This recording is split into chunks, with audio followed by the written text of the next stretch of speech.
திண்டுக்கல் மாவட்டம் முழுவதும் 645 மாற்றுத்திறனாளிகளுக்கு வாக்குச்சாவடி செல்ல வாகன வசதி செய்யப்பட்டிருப்பதாக தேர்தல் நடத்தும் அலுவலரும் மாவட்ட ஆட்சியருமான சரவணன் தெரிவித்துள்ளார்.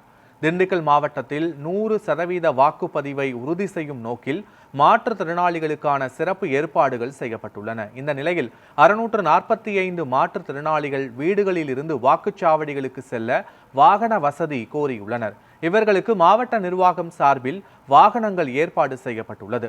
562 பேர் உதவியாளர்கள், 351 பேர் சக்கர நாற்காலிகள், 309 பேர் பிற தேவைகள் என நேயம் மொபைல் செயலி மூலம் கோரிக்கை வைத்துள்ளனர். இந்த செயலி தனியார் பொறியியல் கல்லூரி மாணவர்களுடன் இணைந்து உருவாக்கப்பட்டதாகவும், மாற்றுத்திறனாளிகள் சிரமமின்றி வாக்களிக்க தேவையான அனைத்து முன் ஏற்பாடுகளும் செய்யப்பட்டுள்ளதாகவும் தெரிவிக்கப்பட்டுள்ளது.